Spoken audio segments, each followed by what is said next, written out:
In this episode, I'm going to talk about what happens after we die, or at least my understanding of what happens after we die. Basically, I will touch on the big topic, which is reincarnation. What happens when we are done on this planet? If that's something that you'd like to learn more about, then stay around.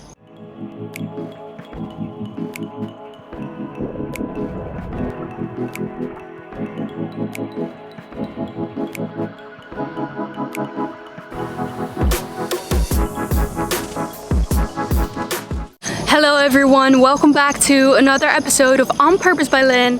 For those of you who are new here, welcome. My name is Lynn and I share with you everything you need to know about personal development and spirituality so that you can create your best life and so that you can rise to your fullest potential. If that's something that you're interested in, then make sure to subscribe. So I know that there are a lot of different philosophies about what happens after we die. I know that there is a lot of things that are being said within religion and each type of religion. I myself am not a religious person. I am into everything that has to do with the universe. Some things are part of, some things are mentioned within the Bible that I know of, but I'm not an expert.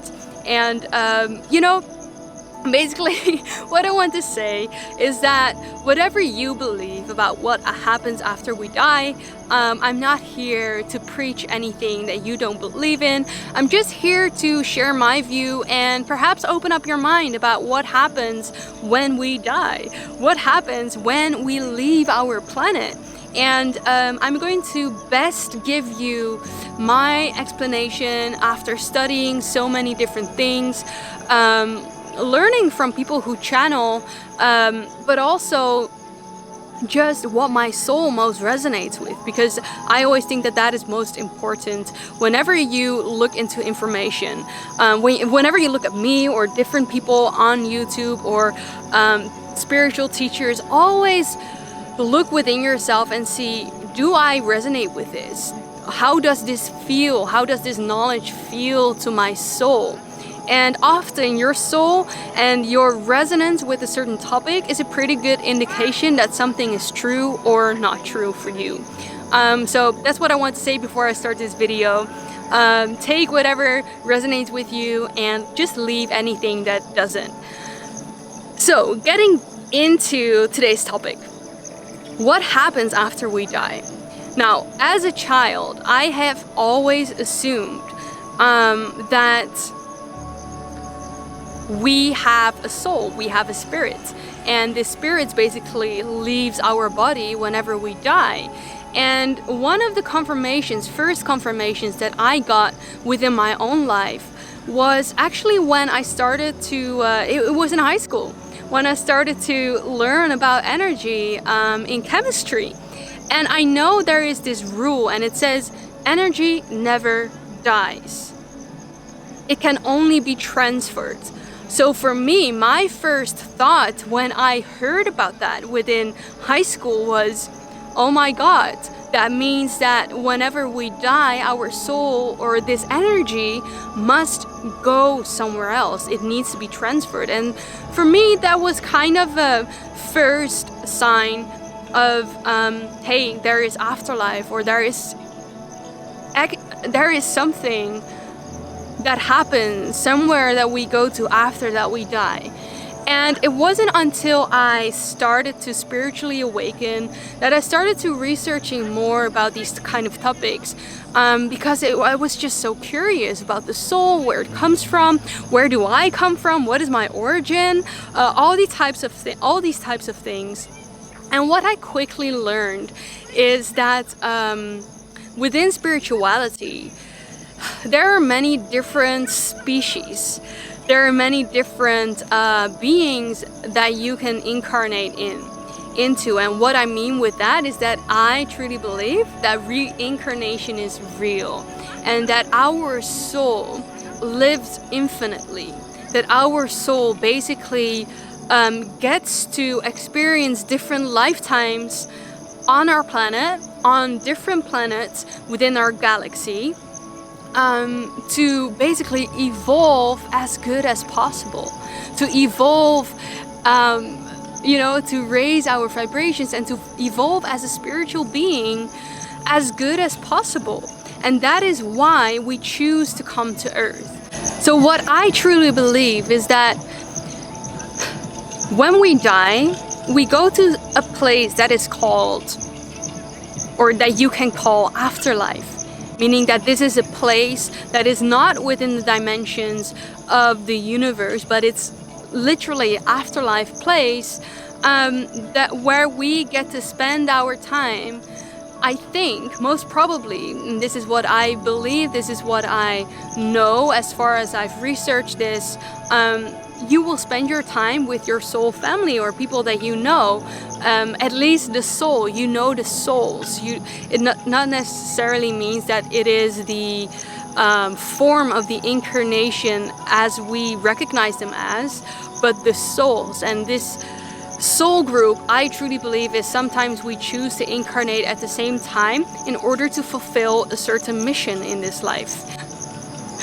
You will probably be attracted to your soul family within your lifetime. I'm pretty sure if you're going through a spiritual awakening, then that is probably what's going to happen. You're going to be attracted to people who you will meet, and you will feel like you've already known them a very long time. And this is a pretty good indication that you've had past lives together, that you know each other on a soul level, and that you're here for a similar mission. But back to where I started.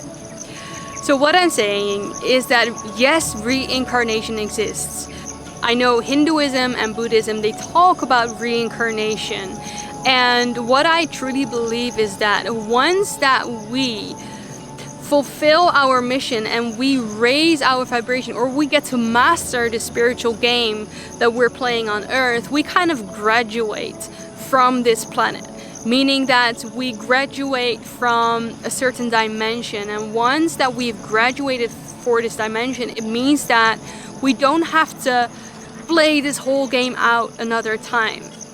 So that is pretty much my goal. It is pretty much my goal. Not so much to escape our planet, because I love planet Earth, but my goal in life is to fulfill my mission as good as possible and to fulfill my soul's contract as good as possible, so that when I leave this planet, I'm done here. There's no coming back for me anymore, if I didn't want it to as a soul. I realized, looking back at what I recorded for all of you, is that I missed a couple of things that are important to be noted. One of the things is that after researching a lot of near-death experiences and also people channeling what happens after we die, I've been able, for myself at least, to connect the dots. And again, of course, take it or leave it and take from it what resonates with you. But to my understanding, what happens when we die is we literally have to move through a certain dimension and enter the afterlife, which is where someone, your loved ones for some people, if you're, for example, a big believer of Jesus, or certain archangels, then those are the people who you will meet at the gate, basically, and they will lead you and they will ask you to follow them. What happens is they will take you somewhere where you are going to review your life. The funny thing is, after listening from people who have had near-death experiences, and I know that near-death experiences is not really a death experience, but it is an experience that basically allowed them to enter the other realm, even though it is not the same. We can learn a lot of things from it. And what a lot of people have in common who have died nearly, or who had a spiritual near-death experience, is that they saw a review of their life. They saw their entire life flashing by, and they could see every single thought, every single word, every single action that they had felt, thought, or acted on planet during their lifetime, and they could also see the thoughts and the actions and the way that their thoughts and their actions affected other people. So they could see the actions and the thoughts of other people, and they would see it without the human emotion. Basically, they would see it from a perspective of love, the highest vibration that you could be in. They would see it from unconditional love. And based on their live review, this is what is important to be noted, is that there might be some unfinished business once you leave the planet. And I think it's really important to note this before I'm going to dive into the next few points that I'm going to mention. So yeah, thank you for your patience and the intervention. Let's resume the video. So within this afterlife, and this is what I truly believe, is that we plan out our lives, meaning that we, with our spirit guides, we plan our soul contracts, the people that we're going to meet, the kind of events that need to happen. Everything is pre-planned, and this is basically destiny.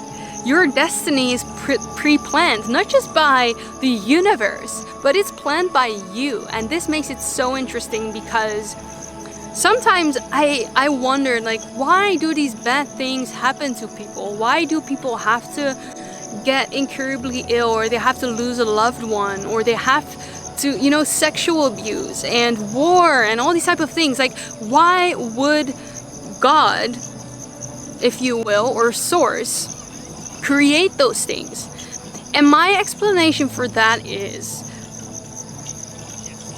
that each soul wanted to experience certain things in order to evolve best, and including the bad experiences. And I know that this concept is very hard to wrap your mind around sometimes, and I also don't want to be disheartening to any people. But throughout my journey of spiritual awakening, I've come to understand that we are such powerful creators in a way that we have created our life. We have created our own soul contracts. We have created our own destiny. And so whatever is within your destiny, whatever soul contracts your soul has planned on, even though they're extremely hard, your soul wanted to experience that for some sort of reason, to whatever it is, to clear karma, or to learn a certain lesson, to evolve on a spiritual level. So whenever you reject a certain contract or reject a certain situation, and it's coming back into your life again and again, and you're refusing to learn that lesson, then all I can say is think again, because your soul was in the highest vibration that you can imagine back then in this afterlife, very precisely taking care of and planning what it wanted to experience within the highest vibration as possible, without all the human emotions, without all the human struggles and things, for you to evolve best and to become your best self. And so in this afterlife, this is what we're doing, and to my understanding, we can stay there for years, even decades, or well, it's like time doesn't really exist, but if we had to explain it, we can be there for a very, very, very long time, or we can choose to reincarnate quickly, and for some reason, and do whatever our soul wants to do. So to my understanding, yes, reincarnation exists. Yes, there is an afterlife after we die, so we don't have to be in fear of dying, meaning that whenever your journey here on planet Earth ends, another chapter is opening up for you, and you're just going somewhere else. So I feel like there is so much taboo around dying. There's so much fear around dying, and I truly believe that is such a key component of understanding that whenever we end our journey here on the planet, there is so much more to look forward to. Because when we don't have to be in fear of dying, then I truly believe that we will behave different within our own lives. Because the fear of dying will cause you, maybe, or people, to make different decisions. Because in the end, I truly believe that a lot of people, or most of the people, are afraid of dying and are afraid of not being enough and are afraid of not leaving enough. And that's why this hopeless view of life, like how disappointing would it be if we die and then that is it, that was it, this is our only life, this is the only time that we get to do whatever we want to do. And I'm not saying that you should wait with those things and, you know, save it for another life. YOLO doesn't really exist anymore, does it? But what I'm saying is that if we don't have to be in such lack, then maybe we will make more courageous decisions. Maybe we will not feel that we need to prove ourselves within this life. Maybe there are a lot of different things that will be different or disappear when you are not so afraid of dying, or when you are, for example, losing someone. I lost my uncle last winter and it was terrible, it was hard. And at the same time, I'm so happy for him. And I'm so happy that I know that I will be seeing him again. And I also believe that knowing that life doesn't end when we die is so comforting when you're losing loved ones. And this knowledge is available. It is available to us. This is part of the things that they don't want us to know about. Because when we realize that we have multiple lives, that this is not our only incarnation, and that we are spiritual beings before we are physical beings, then there wouldn't be so much fear anymore. And when we are not in fear, it means that they have no power over us. Okay, this is just a little bit of a sidetrack to dying. But I think it is important to know. I think it is so important to know that life doesn't end after we die. Let me know in the comments if there's anything you resonated with, anything that you want to share with others about your experience and what you believe about dying and reincarnation. I'm very curious to know. And thank you so much for liking, sharing, and subscribing to my channel. If you haven't already, remember, we have such an exciting future to look forward to, even if it doesn't seem like it right now. Thank you so much for being here, and I'm looking forward to see you in the next video. Bye for now.